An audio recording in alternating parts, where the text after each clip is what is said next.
Okay, so curtains, as you can see, I've got out here. This is the upgraded version, which, as you can see, I have two of them with the big tag so I can see, and then I've got this so that you can tuck this up if you're worried about light. It's obviously much more solid than my original ones. One of the reasons I've changed from these cheap IKEA ones is because they are very moved by the wind. The advantage of these is that you can just hack them to size. You don't need to edge them or anything like that, and the water pretty much just runs off. But obviously they do let the light through. As you can see, I've done them slightly differently in the way they're hanging. So I don't know which way's better, but I was trying a different way. So I will probably change them back round the other way. But this one means that people can't tell if you're up, and again you can tuck these up if you want to just make it a bit more hidden. It's on what's it called, net stuff, you know what I mean, this stuff, hook and eye net,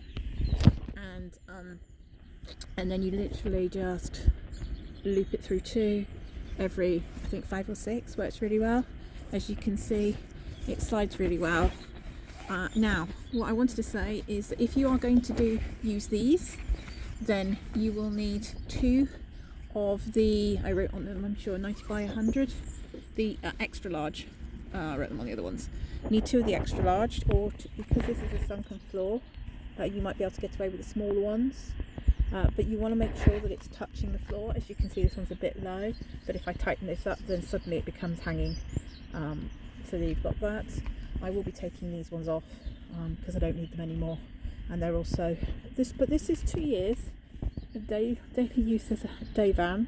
This is the corner where my tri-rod goes in and out, and you can see the level of abuse it's had, because it's also where the lift is when I use that, and it gets tied to the handle here out of the way when it's not needed, and you can see it's actually done extremely well. Whereas this one I've just done slightly too long, so it is catching a bit more on the floor. So I've got 2 choices with that. I can either put another layer of the button elastic, and then I can bring that up so it's not catching. But the other advantage about it catching on the mat is it means that it takes a lot more for the wind, but as you can see, it's a lot more private, as opposed to when it's the mat. You can see that it's a little bit more blowy. It'll move more in the wind, and you can see with the light how that will let the light through, whereas that's pretty not. So these are the curtains.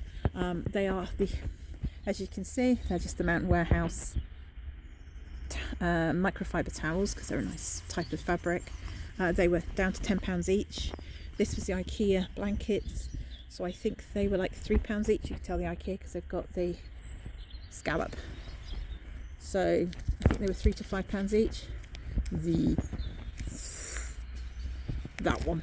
And as you can see, literally I just sewed this in where I wanted it to be at the top, and then I literally just cut. So that was quick, easy, DIY.